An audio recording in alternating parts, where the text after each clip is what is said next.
तुमसे मिलकर अच्छा लगा मोजान की बुत्सुजी। तुम तो यहाँ सड़ सड़ के मर रहे हो गगाया हुयशकी। आखिरकार कैसा है अमाने? ये जवान लड़का लग रहा है जिसकी उम्र 20 से 30 साल के बीच है। इसकी आंखें हल्के गुलाबी रंग की हैं।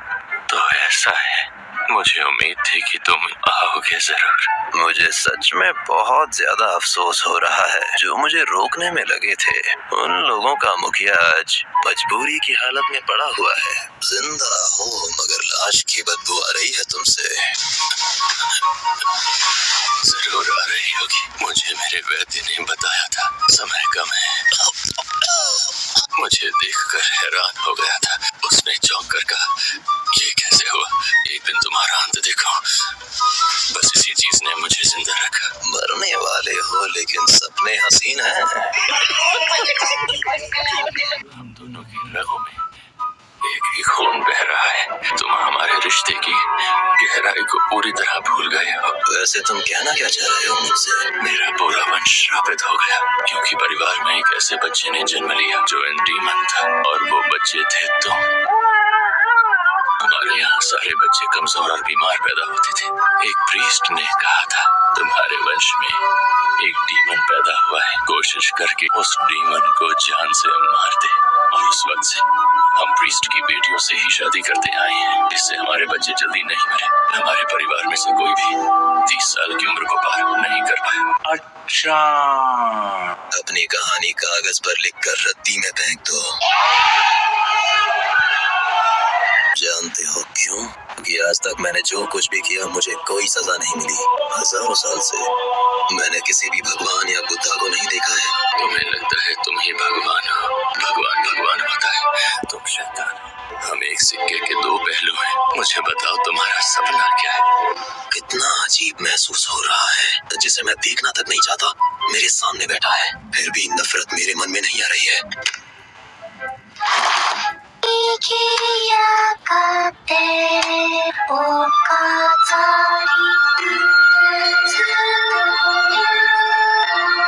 आपस में रिश्ता होने का एहसास और सुकून सब बकवास है। इस घर में केवल 4 इंसान ही मौजूद हैं। क्यों ना मैं एक काम करूं मसान? क्या मैं बताऊं कि तुम्हारे दिमाग में अभी क्या चल रहा है? अमर होने का सपना देख रहे हो, यही तुम्हारा सपना है। बिल्कुल ठीक समझे तुम। जैसे ही नज़्को मेरे हाथ में आ जाएगी, तुम्हारा सपना कभी सच नहीं होगा। मेरे पास उसे ढूंढने के लिए बहुत वक्त है गगाया। सब कुछ गलत समझ रहे हो। क्या गलत? अनंत काल तक क्या रहेगा? इच्छा शक्ति। बकवास है ये। मेरे बहुत सारे बहादुर बच्चे शहादत दे चुके हैं। जिसे तुमने बकवास कहा वो कभी नहीं मिटेगा। उनसे इंतकाम लेना, जिन्होंने लोगों को उनके अपनों से जुदा कर दिया। किसी ने भी तुम्हें कभी माफ नहीं किया। और जानते हो, घायल शेर जानलेवा होता है और मेरे शेर आ रहे।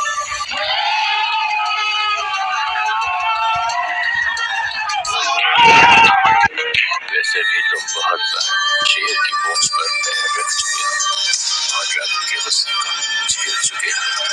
उनकी नजरें तुम्हें तलाश रही, उन्होंने कसम खाई है, वो तुम्हारा काल बनकर तुम्हारी तरफ आ रही। और जहाँ तक मेरी बात है तो मेरे होने न होने से फर्क नहीं पड़ता। इसलिए तुम्हारा अंत जरूरी है ताकि सभी ना डर के शांति से रह पाएं। इस बदलती हवा को महसूस करो। बस बहुत कह लिया, ऐतराज ना हो तो एक आखिरी बात कह दूं। फिर कह रहा हूँ, मेरे होने या न होने से कोई फर्क नहीं पड़ेगा, लेकिन इसका ये मतलब नहीं है कि मेरी मौत से कोई फायदा नहीं होगा। सभी हशरा मुझे बहुत प्यार करते हैं। अगर उनका मास्टर मर गया तो डीमन स्लेयर्स का जोश कहीं ज्यादा बढ़ जाएगा। जो कुछ मन में था कह चुके। हाँ, तुम्हारा शुक्रिया मोसान। वीडियो के लिए इतना ही। अगर वीडियो पसंद आए तो लाइक करना और होस्ट करो, सब्सक्राइब भी करना। तब तक के लिए सायोनारा।